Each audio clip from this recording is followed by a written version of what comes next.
ಕರ್ತನಾದ ಯೇಸು ಕ್ರಿಸ್ತನ ಹೆಸರಲ್ಲಿ ನಿಮಗೆ ವಂದನೆಗಳು. ಈ ದಿನದ ಸತ್ಯವೇದ ಅಧ್ಯಯನಕ್ಕೆ ನಿಮಗೆ ಸ್ವಾಗತ. ನಾವು ಪ್ರಾರಂಭ ಮಾಡಿದ ಆ ವಿಷಯವನ್ನು ಶಾಪಗಳಿಂದ ಬಿಡುಗಡೆ ಹೊಂದುವುದು ಹೇಗೆ ಎಂಬ ವಿಷಯವನ್ನು ಮುಂದುವರಿಸಿಕೊಂಡು ಇವತ್ತಿನ 5ನೇ ಎಪಿಸೋಡ್ ನಾವು ಮುಂದುವರಿಸ್ತಾ ಇದ್ದೇವೆ. ಹಿಂದಿನ ಎಪಿಸೋಡ್ಗಳಲ್ಲಿ ನಾವು ಶಾಪಗಳು ಅಥವಾ ಆಶೀರ್ವಾದಗಳು ಅಂದರೆ ಏನು, ಅವುಗಳ ಗುಣಲಕ್ಷಣಗಳು ಏನು, ಆಶೀರ್ವಾದಗಳ ರೂಪಗಳೇನು, ಶಾಪಗಳ ರೂಪಗಳೇನು, ಶಾಪಗಳಿದ್ದರೆ ಅದರ ಲಕ್ಷಣಗಳೇನು ಮತ್ತು ದೇವರ ವಾಕ್ಯದ ಪ್ರಕಾರ ಶಾಪಗಳು ಅಥವಾ ಆಶೀರ್ವಾದಗಳಿಗೆ ಮೂಲ ಕಾರಣ ಏನು ನೋಡಿದ್ದೇವೆ. ಮತ್ತು ಅದರ ನಂತರ ಶಾಪಗಳು ಯಾವ ಮೂಲದಿಂದ ಬರ್ತವೆ ಎಂಬುದಾಗಿ, ಮೊದಲನೇದಾಗಿ ದೇವರೇ ಶಾಪಗಳಿಗೆ ಮೂಲನೆಂಬುದನ್ನು ನೋಡಿದ್ದೇವೆ.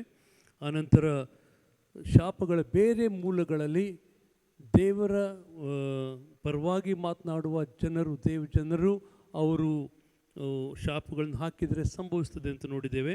ಮತ್ತು ಸಂಬಂಧಗಳ ನಿಮಿತ್ತವಾಗಿ ನಮ್ಮ ಮೇಲೆ ಅಧಿಕಾರವುಳ್ಳವರು ಅವರು ಶಾಪ ಹಾಕಿದರೆ ಸಂಭವಿಸ್ತದೆ ಎಂಬುದಾಗಿಯೂ ನಾವು ನೋಡಿದ್ದೇವೆ. ಆಮೇಲೆ ನಮ್ಮ ಮೇಲೆ ನಾವೇ ಶಾಪ ಹಾಕಿಕೊಳ್ಳುವಷ್ಟು ನಾವು ಅಧಿಕಾರ ಹೊಂದಿದ್ದೇವೆ ಎಂಬುದಾಗಿಯೂ ನೋಡಿದ್ದೇವೆ. ಮತ್ತು ಈಗ ನಾವು ನೋಡ್ತಾ ಇರುವಂಥ ವಿಷಯ, ಸೈತಾನನ ಸೇವಕರು ಶಾಪಗಳನ್ನು ಉಚ್ಚರಿಸಬಹುದು.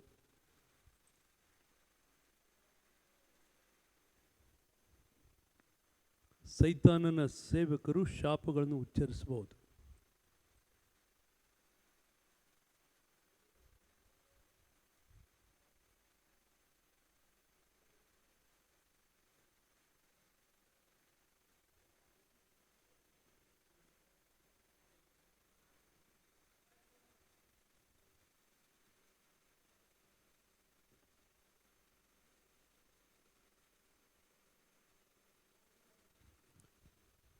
ಸೈತಾನನ ಸೇವಕರು ಅಂದರೆ ಸೇಟನಿಸ್ಟ್ ಸಭೆಗೆ ಸೇರಿದವರು ಮತ್ತು ಮಾಟಗಾರರು, ಮಾಟಗಾತಿಯರು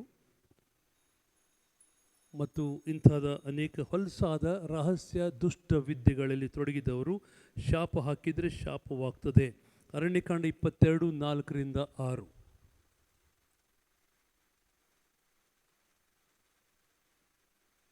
ಅರಣ್ಯಕಾಂಡ 22:4-6.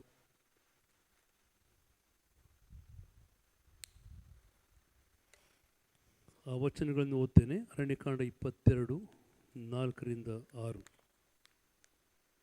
ಇಲ್ಲಿ ನಾವು ಒಬ್ಬ ವ್ಯಕ್ತಿ ಬಗ್ಗೆ ಓದ್ತೇವೆ. ಮಿದ್ಯಾನರ ಹಿರಿಯರಿಗೆ ದನಗಳು ಅಡವಿಯ ಹುಲ್ಲನ್ನೆಲ್ಲ ಮೇದು ಬಿಡುವಂತೆ ಈ ಸಮೂಹವು ನಮ್ಮನ್ನು ನಮ್ಮ ಸುತ್ತಲಿರುವ ಎಲ್ಲರನ್ನೂ ನಿರ್ಮೂಲ ಮಾಡುವ ಹಾಗಿದೆಯಲ್ಲವೇ ಎಂದು ಹೇಳಿದರು. ಅವನು ಬೆಯೋರನ ಮಗನಾದ ಬಿಳಾಮನನ್ನು ಕರೆಸುವುದಕ್ಕೆ ಸ್ವಜನರ ದೇಶಕ್ಕೆ ಯುಫ್ರೆಟೀಸ್ ನದಿಯ ತೀರದಲ್ಲಿರುವ ಪೆತೋರೂರಿಗೆ ದೂತರನ್ನು ಕಳುಹಿಸಿ ಅವನಿಗೆ ಚಿತ್ತೈಸಬೇಕು, ಒಂದು ಜನಾಂಗವು ಐಗುಪ್ತ ದೇಶದಿಂದ ಬಂದಿದೆ, ಅವರು ನೆಲವನ್ನೆಲ್ಲ ಮುಚ್ಚಿಕೊಂಡು ನನಗೆದುರಾಗಿ ಇಳಿದಿದ್ದಾರೆ, ಅವರು ನಮಗಿಂತ ಬಲಿಷ್ಠರು, ಆದ್ದರಿಂದ ನೀನು ದಯಮಾಡಿ ಬಂದು ನನಗೋಸ್ಕರ ಈ ಜನಕ್ಕೆ ಶಾಪ ಕೊಡಬೇಕು, ಆಗ ಅವರನ್ನು ಸೋಲಿಸಿ ಈ ದೇಶದಿಂದ ಹೊರಡಿಸಿಬಿಡುವುದಕ್ಕೆ ನನ್ನಿಂದ ಆದೀತು. ನಿನ್ನ ಆಶೀರ್ವಾದದಿಂದ ಶುಭವೂ ನಿನ್ನ ಶಾಪದಿಂದ ಅಶುಭವೂ ಉಂಟಾಗುತ್ತದೆ ಎಂಬುದನ್ನು ನಾನು ಬಲ್ಲೆ ಎಂದು ಹೇಳಿಸಿದನು. ಒಬ್ಬ ಮನುಷ್ಯನು ಶಾಪ ಹಾಕಲಿಕ್ಕೆ ಅಧಿಕಾರ ಹೊಂದಿದ್ದನು, ಅವನ ಹೆಸರು ಬಿಳಾಮನು. ಅದೇ ರೀತಿ ಸೈತಾನನ ಸೇವಕರುಗಳು ಸೈತಾನ್ನಿಂದ ಜನರಿಗೆ ಶಾಪ ಹಾಕಲು ಅವರು ಅಧಿಕಾರ ಹೊಂದಿದವರಾಗಿರುತ್ತಾರೆ. 1 ಸಮುವೇಲ 17ನೇ ಅಧ್ಯಾಯದ 43ನೇ ವಚನದಲ್ಲಿ, 1 ಸಮುವೇಲ 17:43 ಒಂದು ವಚನ ಈ ರೀತಿ ದಾವೀದನ ಬಗ್ಗೆ ಫಿಲಿಸ್ಟಿಯನಾದ ಗೊಲ್ಯಾತನು ಹೇಳಿದ್ದನ್ನು ನಾವು ನೋಡ್ತಾ ಇದ್ದೇವೆ. 1 ಸಮುವೇಲ 17:43. ಅವನಿಗೆ, ನೀನು ಕೋಲು ಹಿಡಿದು ನನ್ನ ಬಳಿಗೆ ಬರುವುದೇನು, ನಾನು ನಾಯಿಯೋ ಎಂದು ಹೇಳಿ ಅವನನ್ನು ತನ್ನ ದೇವರ ಹೆಸರಿನಲ್ಲಿ ಶಪಿಸಿ ಅಂತ ಹೇಳ್ತದೆ. ಗೊಲ್ಯಾತನು ದಾವೀದನನ್ನು ತನ್ನ ದೇವರ ಹೆಸರಿನಲ್ಲಿ ಶಪಿಸಿದನು ಅಂತ ನಾವು ನೋಡ್ತಾ ಇದ್ದೇವೆ. ಯಾಕಂದರೆ ಅವರು ಶಾಪ ಉಚ್ಚರಿಸಿದರೆ ಆ ಶಾಪದ ಪರಿಣಾಮದ ನಿಮಿತ್ತವಾಗಿ ಅವರು ತಮ್ಮ ವೈರಿಗಳನ್ನು ಸೋಲಿಸಬಹುದು ಅಂತ ಅವರು ನೆನೆಸಿದರು. ಅಂಥ ರೀತಿಯಲ್ಲಿ ಸೈತಾನನ ಸೇವಕರುಗಳು ಶಾಪ ಹಾಕಲು ಅಧಿಕಾರ ಹೊಂದಿರ್ತಾರೆ. 109ನೇ ಕೀರ್ತನೆಯಲ್ಲಿ ಒಂದು ವಚನ ಈ ರೀತಿ ಓದ್ತೇವೆ. ಕೀರ್ತನೆ 109 ಅದರಲ್ಲಿ 28ನೇ ವಚನ. ಕೀರ್ತನೆ 109 28ನೇ ವಚನ. ಅವರು ಶಪಿಸಲಿ ಚಿಂತೆ ಇಲ್ಲ, ನೀನು ಆಶೀರ್ವದಿಸುವಿ. ಅವರು ಎದ್ದು ಅಪಮಾನ ಹೊಂದುವರು, ಆದರೆ ನಿನ್ನ ಸೇವಕನಾದ ನಾನು ಉಲ್ಲಾಸಿಸುವೆನು. ಅವರು ಶಪಿಸಲಿ ಚಿಂತೆ ಇಲ್ಲ, ಆದರೆ ನೀನು ಆಶೀರ್ವದಿಸ್ತಿ ಎಂಬುದಾಗಿ ಕೀರ್ತನೆಗಾರನು ದೇವರಿಗೆ ಹೇಳ್ತಾ ಇದ್ದಾನೆ. ಜನರು ಶಾಪ ಹಾಕ್ತಾರೆ. ಅದರಲ್ಲಿ ವಿಶೇಷವಾಗಿ ಮಾಟ ಮಂತ್ರ ಮಾಡುವವರು, ಮಂತ್ರವಾದಿಗಳು, ದೆವ್ವಗಳ ಆರಾಧಕರು ಮುಂತಾದವರು ಶಾಪ ಹಾಕಿದರೆ ಅವರಿಗೆ ಕೊಡಲ್ಪಟ್ಟಂಥ ಸ್ಥಾನದ ನಿಮಿತ್ತವಾಗಿ ಆ ಅಧಿಕಾರ ಹೊಂದಿ ಅವರು ಶಪಿಸುತ್ತಾರೆ. ಮತ್ತು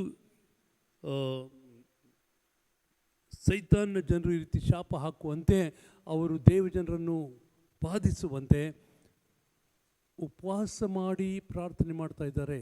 ಉಪವಾಸ ಮಾಡಿ ಚೇನ್ ಪ್ರೇಯರ್ನಲ್ಲಿ ಪ್ರಾರ್ಥಿಸ್ತಾ ಇದ್ದಾರೆ. ದೇವ ಜನರು ನಾಶವಾಗಬೇಕು, ಕುಟುಂಬಗಳು, ಕ್ರೈಸ್ತರ ಕುಟುಂಬಗಳು ಹಾಳಾಗಬೇಕು, ದೈವ ಸೇವಕರ ಮಕ್ಕಳು ನಾಶವಾಗಬೇಕು, ಸಭೆಗಳು ನಾಶವಾಗಬೇಕು, ಮುಂತಾದ ಸಂಗತಿಗಳನ್ನು ಅವರು ಹೇಳ್ತಾ ಅವರು ಶಪಿಸ್ತಾ ಇದ್ದಾರೆ. ಆದರೆ ದೇವರ ನಾಮಕ್ಕೆ ಸ್ತೋತ್ರ. ಅವರಿಗಿಂತ ಹೆಚ್ಚು ಬಲಿಷ್ಠರಾಗಿ ನಾವು ಆಶೀರ್ವದಿಸುವರಾಗಬೇಕು. ಯಾಕಂದರೆ ಆಶೀರ್ವಾದಗಳು ಶಾಪಗಳಿಗಿಂತ ಬಲಿಷ್ಠವಾಗಿವೆ. ಒಂದು ಆಶೀರ್ವಾದದಿಂದ ನಾವು ಶಾಪವನ್ನು ಹಿಂದಕ್ಕೆ ನೂಕಬಹುದು ಎಂಬುದನ್ನು ಯೇಸು ನಮಗೆ ಕಲಿಸಿಕೊಡ್ತಾನೆ. ಯೇಸು ಸಹ ಹೇಳ್ತಾನೆ, ನಿಮ್ಮನ್ನು ಶಪಿಸುವವ್ರಿಗೋಸ್ಕರ ಅವ್ರನ್ನ ಶಪಿಸದೆ ಆಶೀರ್ವದಿಸಿರಿ ಎಂಬುದಾಗಿ. ಎಷ್ಟು ದೊಡ್ಡ ಸಾಮರ್ಥ್ಯ ದೇವರು ಕೊಡ್ತಾನೆ. ನಾವು ಆಶೀರ್ವದಿಸಿದರೆ ಅವರ ಶಾಪಗಳು ಮುರಿದು ಹೋಗ್ತವೆ. ನಾವು ಆಶೀರ್ವದಿಸಿದರೆ ಅವರು ನಮ್ಮ ವಿರುದ್ಧವಾಗಿ ಏನು ಶಾಪ ಕಳಿಸಿದರೆ ಅವ್ರು ನಮ್ಮನ್ನು ತಲುಪುವುದೇ ಇಲ್ಲ, ತಗಲುವುದೇ ಇಲ್ಲ. ದೇವ್ರ ನಾಮಕ್ಕೆ ಸ್ತೋತ್ರ. ಅದೇ ರೀತಿ ಶಾಪದ ಇನ್ನೊಂದು ಮೂಲ ಧರ್ಮೋಪದೇಶ ಕಾಂಡ 7:26.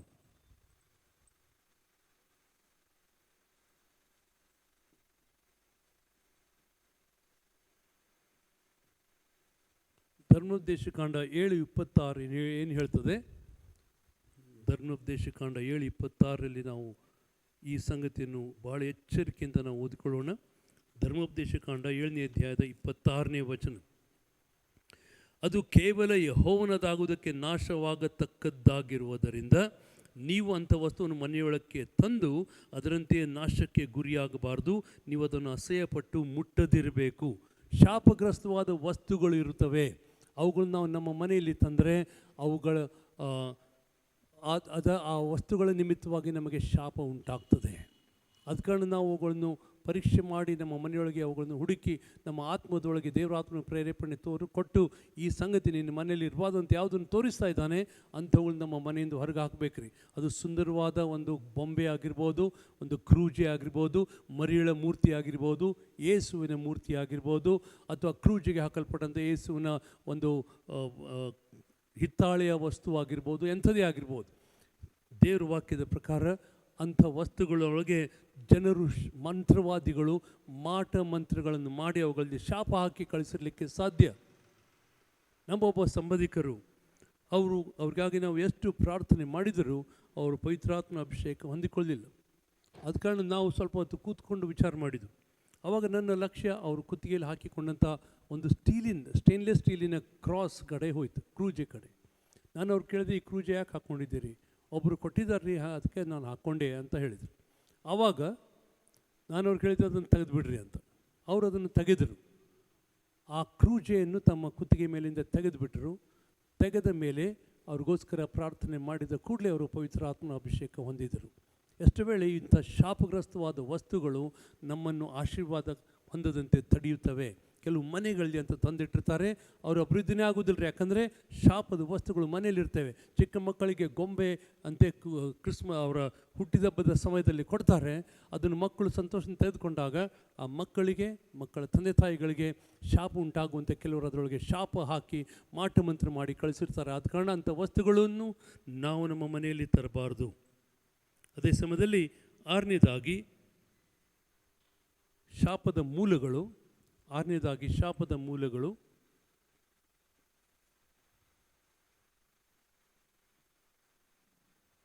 ದುಷ್ಟ ಸಂಸ್ಥೆ,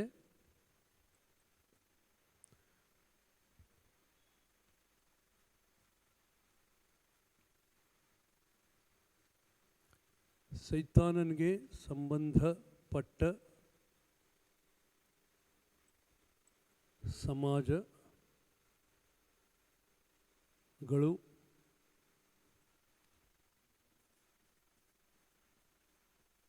ಗುಂಪುಗಳು,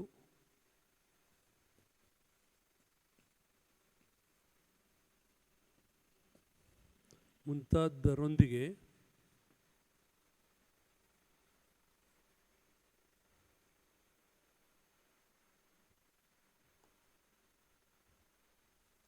ಮುಂತಾದರಲ್ಲಿ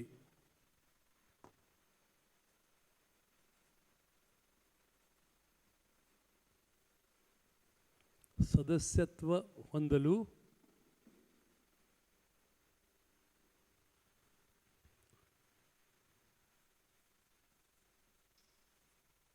ಮಾಡಿಕೊಂಡ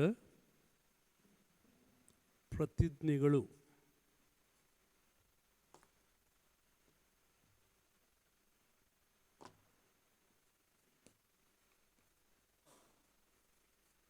ಭಕ್ತಿಹೀನ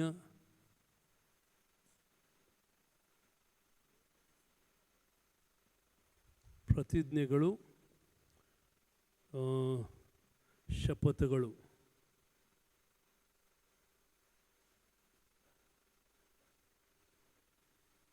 ದುಷ್ಟ ಸಂಸ್ಥೆಗಳು ಸೈತಾನಿಗೆ ಸಂಬಂಧಪಟ್ಟಂಥ ಸಮಾಜಗಳು ಗುಂಪುಗಳು ಮುಂತಾದರಲ್ಲಿ ಸದಸ್ಯತ್ವ ಹೊಂದಲು ಮಾಡಿಕೊಂಡ ಭಕ್ತಿಹೀನ ಪ್ರತಿಜ್ಞೆಗಳು ಹಾಗೂ ಶಪಥಗಳು ಅವು ನಮ್ಮ ಮೇಲೆ ಶಾಪಗಳಾಗಿ ಕೆಲಸ ಮಾಡಲಿಕ್ಕೆ ಸಾಧ್ಯ. ಉದಾಹರಣೆಗೆ ಫ್ರೀಮೇಸನ್ ಸೊಸೈಟಿ ಅಂತಿದೆ.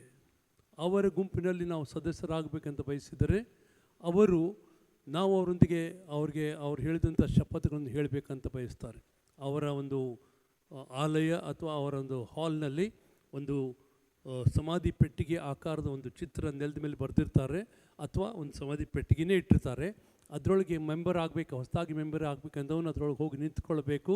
ಅವನು ಬಲಗಾಲಿನ ಪ್ಯಾಂಟನ್ನು ಮೇಲೆ ಮಡಿಚಬೇಕು ಮತ್ತು ತನ್ನ ಶರ್ಟಿನ ಮೇಲಿನ 2-3 ಬಟನ್ಗಳು ತೆರೆದು ತನ್ನ ಎದೆ ಕಾಣಿಸುವಂತೆ ನಿಂತ್ಕೊಳ್ಬೇಕು.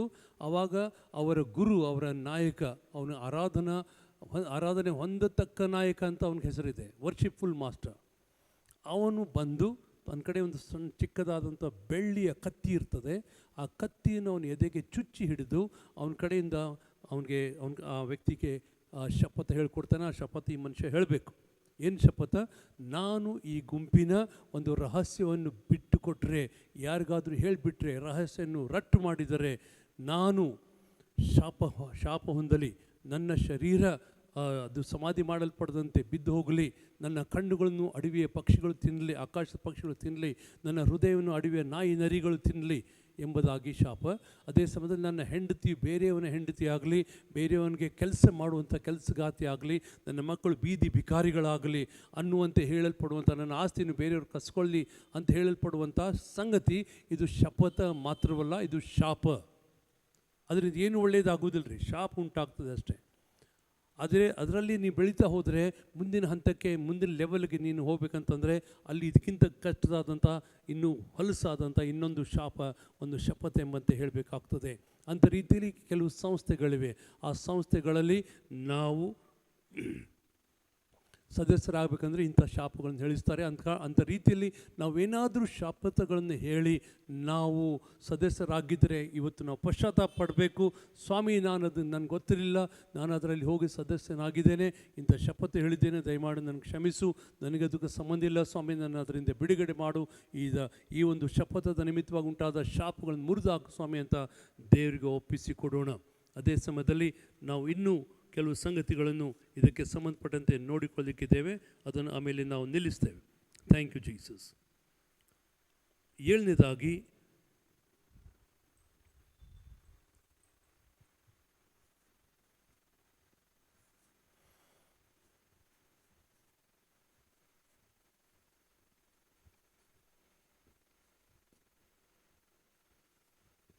ಪ್ರಾಣ ಸಂಬಂಧದ ಮಾತುಗಳು. ಅದನ್ನು ಇಂಗ್ಲೀಷ್ನಲ್ಲಿ ಬರೀತೇನೆ, ಸೋಲಿಶ್ ಟಾಕ್ ಎಂಬುದಾಗಿ. ಅಂದರೆ ಏನ್ರಿ ಪ್ರಾಣ ಸಂಬಂಧವಾದ ಮಾತುಗಳು ಅಂತ ಹೇಳುವಾಗ ಯಾಕೋಬ 3:14-15 ಓದ್ತೇವೆ.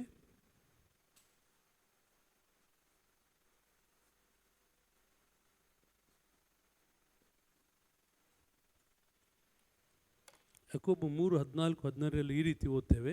ದೇವ್ರ ವಾಕ್ಯವನ್ನು ನಿಮ್ಮ ಕಡೆ ಮನೆಯಲ್ಲಿ ದೇವ್ರ ವಾಕ್ಯ ಇದ್ದರೆ ತೆರೆದು ಅದನ್ನು ಓದ್ರಿ.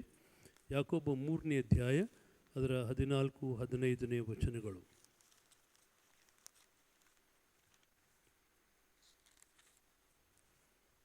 ಆದರೆ ತೀಕ್ಷ್ಣವಾದ ಮತ್ಸರವು ಪಕ್ಷಭೇದವು ನಿಮ್ಮ ಹೃದಯದೊಳಗೆ ಇರುವಲ್ಲಿ ನೀವು ಸತ್ಯಕ್ಕೆ ವಿರೋಧವಾಗಿ ಸುಳ್ಳಾಡಿ ಹೊಗಳಿಕೊಳ್ಳಬೇಡಿರಿ. ಅದು ಮೇಲಿನಿಂದ ಬಂದ ಜ್ಞಾನವಲ್ಲ, ಅದು ಭೂ ಸಂಬಂಧವಾದದ್ದು, ಪ್ರಾಕೃತ ಭಾವವಾದದ್ದು, ದೆವ್ವಗಳಿಗೆ ಸಂಬಂಧಪಟ್ಟದ್ದು.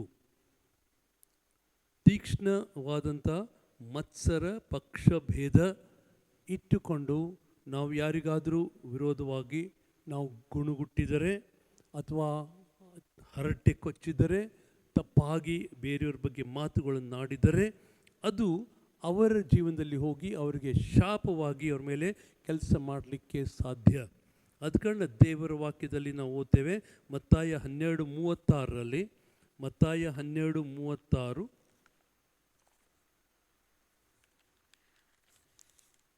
ಮತ್ತಾಯನ ಬರೆದ ಸುವಾರ್ತೆ 12ನೇ ಅಧ್ಯಾಯ 36ನೇ ವಚನ.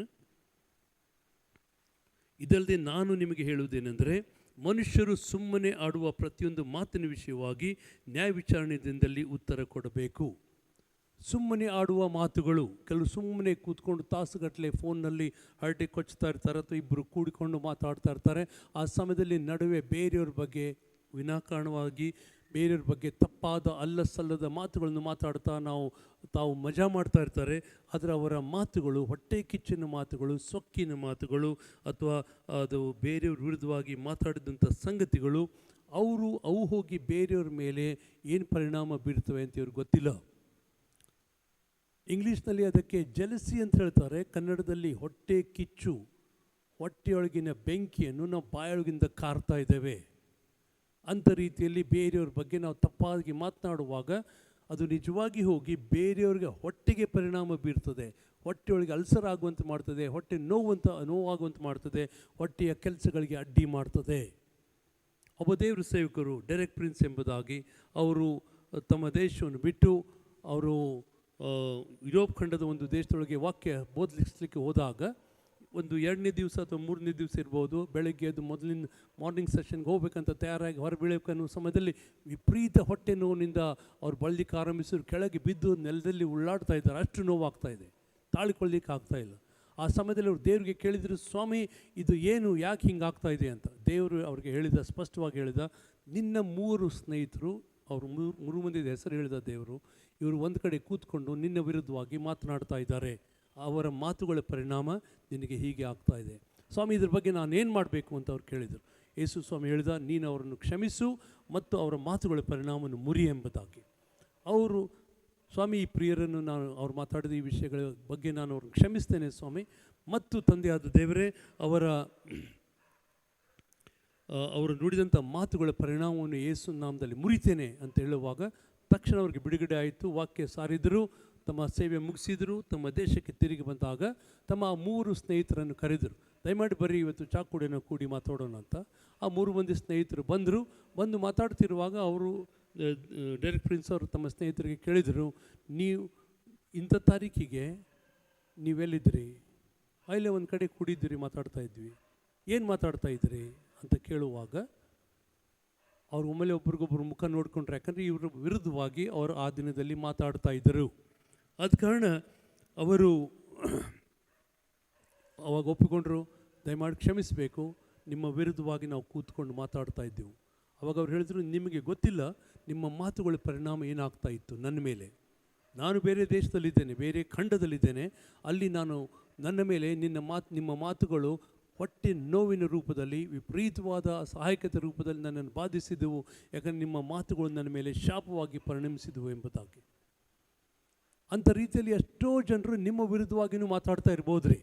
ಅದ ಕಾರಣ ನೀವು ಅವ್ರನ್ನ ಕ್ಷಮಿಸಬೇಕು, ಅವರ ಮಾತುಗಳ ಪರಿಣಾಮ ಮುರಿಬೇಕು, ಆ ಶಾಪಗಳು ಬಿಟ್ಟು ಹೋಗ್ತವೆ. ಇನ್ನೊಂದು ರೀತಿಯ ಸಂಗತಿ ಶಾಪದ ಮೂಲವಾಗಲಿಕ್ಕೆ ಸಾಧ್ಯ. ಅದು 8ನೇದಾಗಿ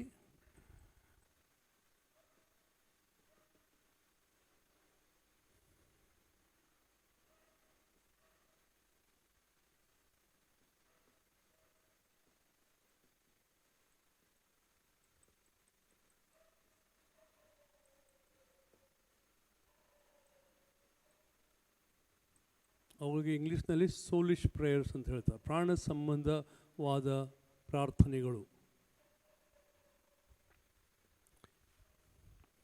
ಪ್ರಾರ್ಥಿಸುವ ವಿಷಯದಲ್ಲಿ ಪ್ರಾರ್ಥಿಸಬೇಕಾದ ಸಂಗತಿಗಳ ಬಗ್ಗೆ ಎರಡು ಬಲಹೀನತೆಗಳನ್ನು ತಿಳುವಳಿಕೆ ವಿಷಯದಲ್ಲಿ, ಪ್ರಾರ್ಥನೆ ವಿಷಯದ ತಿಳುವಳಿಕೆ ವಿಷಯದಲ್ಲಿ ಬಲಹೀನತೆಗಳು.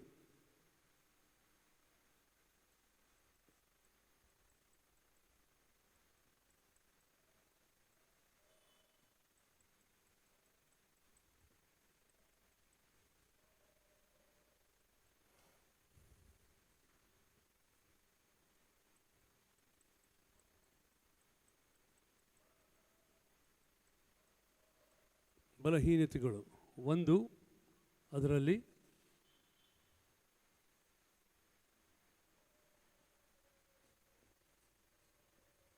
ನಾವು ಏನು ಪ್ರಾರ್ಥಿಸಬೇಕು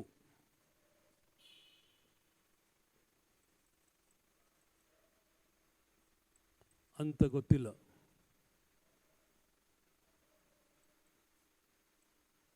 ಮೊದಲನೇ ಬಲಹೀನತೆ.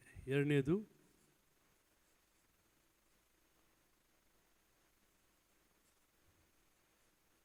ಏನು ಪ್ರಾರ್ಥಿಸಬೇಕು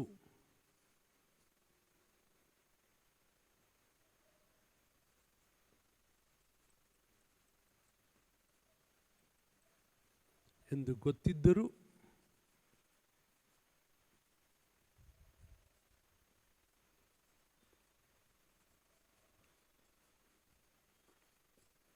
ಹೇಗೆ ಪ್ರಾರ್ಥಿಸಬೇಕು ಅಂತ ಗೊತ್ತಿಲ್ಲ.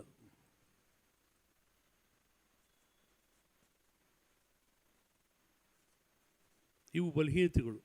ನಮಗೆ ಎಷ್ಟೋ ವೇಳೆ ಪ್ರೇಯರ್ ರಿಕ್ವೆಸ್ಟ್ ಹೇಳ್ತಾರೆ, ದಯಮಾಡಿ ಪ್ರಾರ್ಥಿಸಿರಿ ಅಂತ. ಆದರೆ ನಿಜವಾಗಿ ಎಕ್ಸಾಕ್ಟ್ಲಿ ಅದೇ ಇರುವುದಿಲ್ಲ. ನಮ್ಗೆ ಗೊತ್ತಿರುವುದಿಲ್ಲ ಏನು ಪ್ರಾರ್ಥಿಸಬೇಕಂತ. ಮತ್ತು ಪ್ರಾರ್ಥಿಸುವಾಗ ನಾವು ಪರಿಶುದ್ಧಾತ್ಮನನ್ನು ಅವಲಂಬಿಸಬೇಕು.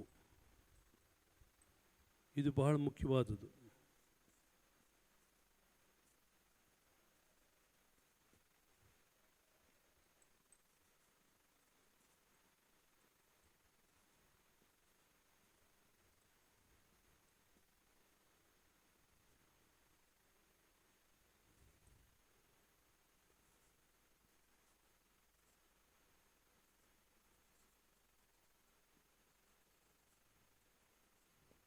ನಾವು ಪರಿಶುದ್ಧಾತ್ಮನನ್ನು ಅವಲಂಬಿಸಬೇಕು.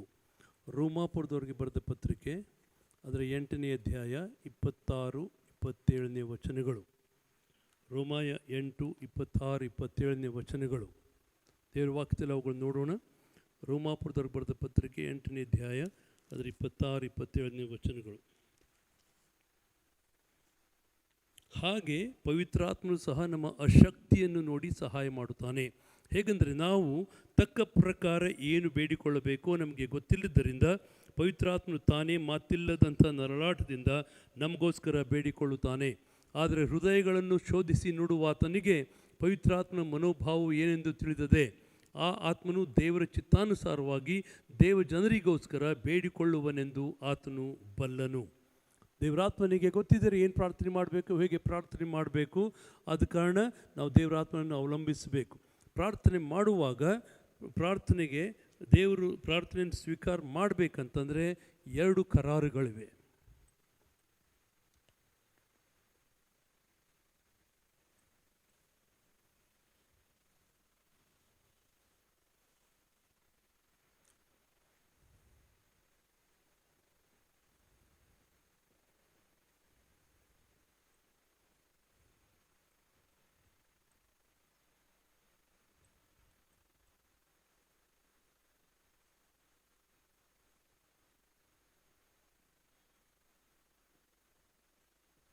ಅಂಗೀಕಾರ ಯೋಗ್ಯ ಪ್ರಾರ್ಥನೆ ಬಗ್ಗೆ 2 ಕರಾರುಗಳು.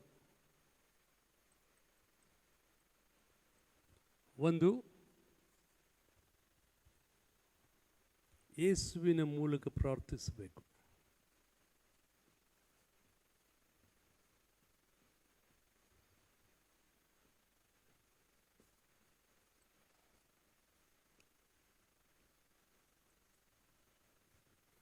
ಎರಡು,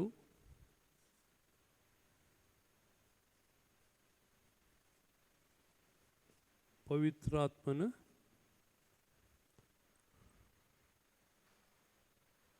ಶಕ್ತಿಯಿಂದ ಪ್ರಾರ್ಥಿಸಬೇಕು.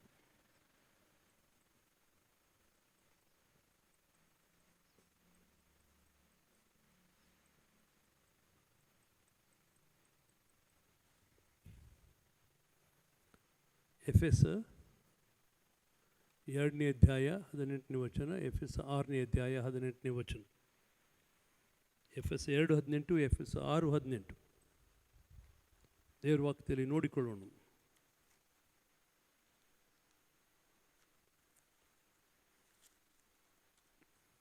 ಎಫೆಸ 2:18 ಹೇಳ್ತದೆ, ಆತನ ಮೂಲಕ ನಾವು ನೀವು ಒಬ್ಬ ಆತ್ಮನನ್ನೇ ಹೊಂದಿದವರಾಗಿ ತಂದೆಯ ಬಳಿಗೆ ಪ್ರವೇಶಿಸುವುದಕ್ಕೆ ಮಾರ್ಗವಾಯಿತು. ಒಬ್ಬ ಆತ್ಮನ ಹೊಂದಿದವರಾಗಿ ಅಂತ ಓದ್ತೇವೆ. ಅದರಲ್ಲಿ 6ನೇ ಅಧ್ಯಾಯದ 18ನೇ ವಚನ, ನೀವು ಪವಿತ್ರಾತ್ಮ ಪ್ರೇರಿತರಾಗಿ ಎಲ್ಲ ಸಮಯಗಳಲ್ಲಿ ಸಕಲ ವಿಧವಾದ ಪ್ರಾರ್ಥನೆಯಿಂದಲೂ ವಿಜ್ಞಾಪನೆಯಿಂದಲೂ ದೇವರನ್ನು ಪ್ರಾರ್ಥಿಸಿರಿ. ಇದರಲ್ಲಿ ಪೂರ್ಣ ಸ್ಥಿರಚಿತ್ತರಾಗಿದ್ದು ದೇವ ಜನರೆಲ್ಲರ ವಿಷಯದಲ್ಲಿ ವಿಜ್ಞಾಪನೆ ಮಾಡುತ್ತಾ ಎಚ್ಚರವಾಗಿರ್ರಿ. ಪವಿತ್ರಾತ್ಮ ಪ್ರೇರಿತರಾಗಿ ಪ್ರಾರ್ಥಿಸಬೇಕು ಅಂತ ಹೇಳೋದನ್ನು ನಾವು ನೋಡ್ತಾ ಇದ್ದೇವೆ. ಆ ರೀತಿ ನಾವು ಪ್ರಾರ್ಥನೆ ಮಾಡದೆ ಹೋದರೆ ನಮ್ಮ ಪ್ರಾರ್ಥನೆ ತಪ್ಪಾಗಿರಲಿಕ್ಕೆ ಸಾಧ್ಯ. ಅದು ಪ್ರಾರ್ಥನೆ ಆಶೀರ್ವಾದವಾಗಿರದೆ ಪ್ರಾರ್ಥನೆ ಶಾಪವಾಗಲಿಕ್ಕೆ ಸಾಧ್ಯ. ದೇವ್ರ ವಾಕ್ಯದಲ್ಲಿ ಸಂಬಂಧಪಟ್ಟಂತೆ 2 ಮನೋಭಾವನೆಗಳ ವಿರುದ್ಧವಾಗಿ ನಾವು ಪ್ರಾರ್ಥನೆಯಲ್ಲಿ ನಮ್ಮನ್ನು ಕಾಪಾಡಿಕೊಳ್ಳಬೇಕು.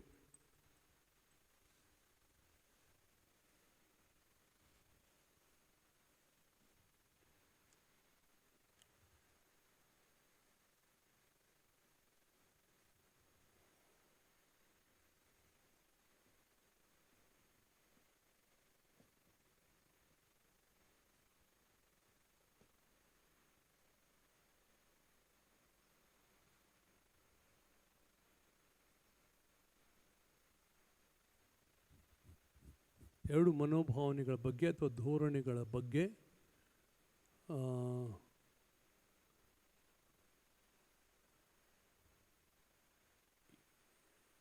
ಎಚ್ಚರ ವಹಿಸಬೇಕು.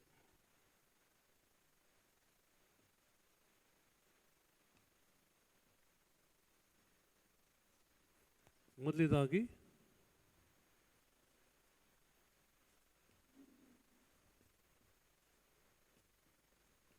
ನಾವು ಪ್ರಾರ್ಥನೆಯಲ್ಲಿ ಯಾರನ್ನು ದೂರಬಾರದು, ದೂಷಿಸಬಾರದು.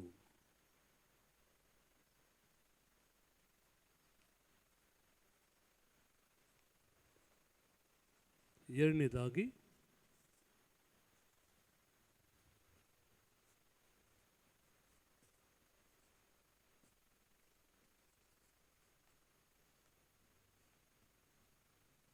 ನಮ್ಮ ಪ್ರಾರ್ಥನೆಯ ಮೂಲಕ ಇತರರನ್ನು ನಾವು ಹತೋಟಿಯಲ್ಲಿಟ್ಟುಕೊಳ್ಳಲು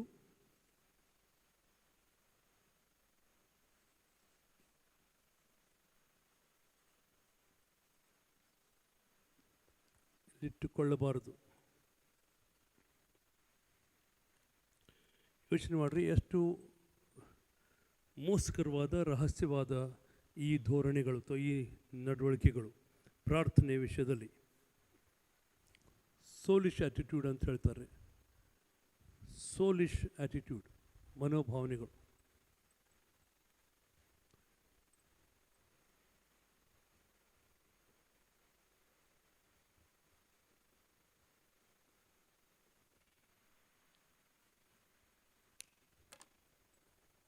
ಪ್ರಾರ್ಥನೆಯಲ್ಲಿ ನಾವು ಬೇರೆಯವ್ರನ್ನ ದೂಷಿಸಬಾರ್ದು, ಬೈಬಾರ್ದು. ದೇವ್ರ ಮುಂದೆ ಸ್ವಾಮಿ ಇವ್ರು ಕೆಟ್ಟು ಹೋದವರು, ಇವರು ಹಾಳಾದವರು, ಸ್ವಾಮಿ ಇವ್ರನ್ನ ಹೊಡಿ, ಇವ್ರನ್ನ ಬಡಿ, ಇವ್ರನ್ನ ಜಡ್ಜ್, ಇವ್ರನ್ನ ಕುಟ್ಟು ಎಂಬುದಾಗಿ ನಮ್ಮ ಪ್ರಾರ್ಥನೆಯಲ್ಲಿ ಬೇರೆಯವ್ರ ವಿರುದ್ಧವಾಗಿ ನಾವು ಪ್ರಾರ್ಥನೆಯಲ್ಲಿ ಆ ರೀತಿ ಪ್ರಾರ್ಥಿಸಬಾರ್ದು. ಎರಡನೇದಾಗಿ ನಮ್ಮ ಪ್ರಾರ್ಥನೆಯಲ್ಲಿ ಇತರರನ್ನು ಹತೋಟಿಲಿಟ್ಕೊಳ್ಬಾರ್ದು. ಹೇಗೆ ಹತೋಟಿಲಿಟ್ಕೊಳ್ತೇವೆ? ಅವರಿಗೆ ಅವ್ರ ಜೀವನದಲ್ಲಿ ಏನು ನಡಿಬೇಕು ಅಂತ ನಾನು ಬಯಸ್ತೇನೆ, ನಾವು ಬಯಸ್ತೇನೆ, ಅದು ಆಗಬೇಕು ಅಂತ ದೇವ್ರ ಮುಂದೆ ಒತ್ತಾಯಪೂರ್ವಕವಾಗಿ ಪ್ರಾರ್ಥಿಸುವಂಥದ್ದು. ಅದರರ್ಥ ದೇವರ ಮುಂದೆ ದೇವರ ಚಿತ್ತ ಅಲ್ಲ, ನನ್ನ ಚಿತ್ತ ನಡಿಬೇಕು ಅಂತ ನಾವು ಪ್ರಾರ್ಥಿಸಿದ ಹಾಗೆ. ಸ್ವಾಮಿ ಈ ವ್ಯಕ್ತಿ ಹೀಗೆ ಹೋಗಿ ಇಂಥವ್ನು ಕೂಡ ಬಿಸ್ನೆಸ್ ಮಾಡ್ತಾ ಇದ್ದಾನೆ, ಆ ಬಿಸ್ನೆಸ್ ಕೆಡಿಸು, ಅವನು ಇಲ್ಲಿ ಬಂದು ಇಂಥವ್ನು ಕೂಡ ಬಿಸ್ನೆಸ್ ಮಾಡಬೇಕು, ದೇವರೇ ಅದನ್ನು ಮಾಡು ಎಂಬುದಾಗಿ ಹೇಳುವಂಥದ್ದು. ಅಥವಾ ಈಕೆ ಇವನು ಕೂಡ ಮದುವೆ ಮಾಡ್ಕೊಳ್ಬೇಕೆಂದಿದ್ದಾಳೆ, ಅದನ್ನು ತಪ್ಪಿಸು ಸ್ವಾಮಿ, ಅದನ್ನು ನಾನು ಮೆಚ್ಚುವುದಿಲ್ಲ, ಅದ ಕಾರಣ ಅದನ್ನು ತಪ್ಪಿಸು, ಆಕೆ ಬೇರೆಯವ್ನು ಕೂಡ ಮದುವೆ ಮಾಡ್ಕೊಳ್ಳಿ ಎಂಬುದಾಗಿ ದೇವ್ರ ಮುಂದೆ ನನ್ನ ಚಿತ್ತವನ್ನು ಹೇಳಿ ಆ ಚಿತ್ತ ನೆರವೇರಬೇಕಂತ ದೇವ್ರ ಮುಂದೆ ಪ್ರಾರ್ಥಿಸಿದರೆ ಅದು ಎಂಥ ಪ್ರಾರ್ಥನೆ ಆಗಿರುತ್ತದೆ? ಅದು ಪ್ರಾಣ ಸಂಬಂಧವಾದಂಥ ಒಂದು ಪ್ರಾರ್ಥನೆ, ಅದೇ ಸಮಯದಲ್ಲಿ ಒಂದು ಶಾಪಮಯವಾದ ಒಂದು ಪ್ರಾರ್ಥನೆ ಆಗ್ತದೆ. ಅಂಥ ಪ್ರಾರ್ಥನೆ ಮಾಡುವುದರ ಮೂಲಕ ನಾನು ಇತರರನ್ನು ಅವರಿಗೆ ಗೊತ್ತಿಲ್ಲದಂತೆ ನನ್ನ ಹತೋಟಿಯಲ್ಲಿಟ್ಟುಕೊಂಡು ನನ್ನ ಚಿತ್ತವನ್ನು ಅವ್ರ ಮೇಲೆ ಸಾಧಿಸಬೇಕಂತ ಹೋಗ್ತಾ ಇದ್ದೇನೆ. ಆ ರೀತಿ ನಾನು ಪ್ರಾರ್ಥಿಸುವಾಗ ನಾನೇನು ಮಾಡ್ತಾ ಇದ್ದೇನೆ? ಮಾಟ ಮಂತ್ರ ಮಾಡ್ತಾ ಇದ್ದೇನೆ. ಆತ್ಮೀಕವಾಗಿ ವಿಶ್ವಾಸಿಯಾಗಿ ನಾನು ಅಂಥವ್ರ ಮೇಲೆ ನನ್ನ ಪ್ರಾರ್ಥನೆಗಳಿಂದ ಮಾಟ ಮಂತ್ರ ಮಾಡ್ತಾ ಇದ್ದೇನೆ. ಇಂಥ ಪ್ರಾರ್ಥನೆಗಳು ಮಾಟ ಮಂತ್ರಗಳೇ. ಅದ ಕಾರಣ ಬೇರೆಯವ್ರನ್ನ ಹತೋಟಿಲಿಟ್ಟುಕೊಳ್ಳುವ, ಬೇರೆಯವ್ರನ್ನ ದೂಷಿಸುವ ಪ್ರಾರ್ಥನೆಗಳನ್ನು ನಾವು ಪ್ರಾರ್ಥಿಸಬಾರ್ದು. ಅವು ಶಾಪಗಳಾಗಿ ಪರಿಣಮಿಸ್ತವೆ. ಅದ ಕಾರಣ ನಾವು ಎಚ್ಚರ ವಹಿಸೋಣ. ನಾನು ಇವತ್ತು ಇಲ್ಲಿಗೆ ನಿಲ್ಲಿಸ್ತೇನೆ, ಆದರೆ ಶಾಪಗಳಿಂದ ಬಿಡುಗಡೆ ಹೊಂದುವುದು ಹೇಗೆ ಎಂಬಂಥ ಹೆಜ್ಜೆಗಳಲ್ಲಿ ಮುಂದಿನ ಎಪಿಸೋಡ್ನಲ್ಲಿ ನಡೆಸ್ತೇನೆ. ದಯಮಾಡಿ ತಪ್ಪಿಸ್ಕೊಳ್ಬೇಡ್ರಿ. ನಾವು ಪ್ರಾರ್ಥನೆ ಮಾಡೋಣ. ತಂದೆಯಾದ ದೇವರೇ, ಈ ಸಮಯದಲ್ಲಿ ನಾವು ನಿನ್ನ ವಾಕ್ಯದ ಮೂಲಕವಾಗಿ ಕಲಿತಾ ಇದ್ದೇವೆ. ಶಾಪದ ಮೂಲಗಳು ಹೇಗಿರ್ತವೆ ಸ್ವಾಮಿ? ನಮ್ಮನ್ನು ನಾವೇ ಶಪಿಸ್ಕೊಳ್ಬೋದು, ಸೈತಾನ್ನ ಸೇವಕರುಗಳು ನಮ್ಮನ್ನು ಶಪಿಸಲಿಕ್ಕೆ ಸಾಧ್ಯ. ಮತ್ತು ಕರ್ತನೆ, ಶಾಪಗ್ರಸ್ತವಾದ ಸಂಗತಿಗಳು ಮನೆಯಲ್ಲಿ ತಂದಿಟ್ಟುಕೊಂಡ್ರೆ ನಾವು ಶಾಪ ಹೊಂತೇವೆ ಎಂಬುದಾಗಿಯೂ, ಮತ್ತು ಶಾಪಗ್ರಸ್ತವಾದ ಸಂಸ್ಥೆಗಳೊಂದಿಗೆ ಶಾಪದ ಮಾತುಗಳಿಂದ ನಾವು ಶಪಥ ಮಾಡಿಕೊಂಡು ಬಂಧಿಸಿಕೊಂಡ್ರೆ ಅದು ನಮ್ಮನ್ನು ಶಾಪಕ್ಕೆ ಒಳಪಡಿಸ್ತದೆ. ಮತ್ತು ಶಾಪದ ಮಾತುಗಳಂತೆ ನಾವೆಷ್ಟು ವೇಳೆ ಪ್ರಾಣ ಸಂಬಂಧವಾದ ಅಲಕ್ಷ್ಯ ಭಾವದ ಮಾತುಗಳನ್ನು, ಹೊಟ್ಟೆ ಕಿಚ್ಚಿನ ಮಾತುಗಳನ್ನು ಮಾತಾಡುವಾಗ ಅವು ಶಾಪವಾಗ್ತವೆ. ಅದೇ ರೀತಿ ಇತರರನ್ನು ಹತೋಟಿಯಲ್ಲಿ ಇಟ್ಟುಕೊಳ್ಳುವಂತೆ ಪ್ರಾರ್ಥಿಸುವ ಪ್ರಾರ್ಥನೆಗಳು ಶಾಪಗಳಾಗಿ ಪರಿಣಮಿಸ್ತವೆ ಎಂಬುದಾಗಿ ನಾವು ಕಲಿತುಕೊಂಡಿದ್ದೇವೆ. ತಂದೆಯ ದೇವರೇ, ದಯಮಾಡಿ ವಿಷಯದಲ್ಲಿ ನಾವು ಭಾಗಿಯಾಗಿದ್ದರೆ, ಇಂಥದ್ದನ್ನು ಮಾಡಿದರೆ ಅದರ ಬಗ್ಗೆ ನಮ್ಮಲ್ಲಿ ಪಶ್ಚಾತ್ತಾಪವನ್ನು ಉಂಟು ಮಾಡು. ಪಶ್ಚಾತ್ತಾಪಟ್ಟು ಅಂಥವುಗಳನ್ನು ಬಿಟ್ಟು ಹೊರಬಂದು ಆಶೀರ್ವಾದಗಳಲ್ಲಿ ದಾಟಿ ಹೋಗುವಂತೆ ದಯಮಾಡಿ ನಮಗೆ ಕಲಿಸು. ಯೇಸುವಿನ ಹೆಸರಿನಲ್ಲಿ ಪ್ರಾರ್ಥಿಸ್ತೇವೆ ತಂದೆಯೇ, ಆಮೇನ್. ದೇವರು ನಿಮ್ಮನ್ನು ಆಶೀರ್ವದಿಸಲಿ. ಈ ಸಂದೇಶವನ್ನು ಕೇಳಿದ್ದಕ್ಕಾಗಿ ನಿಮಗೆ ಧನ್ಯವಾದಗಳು.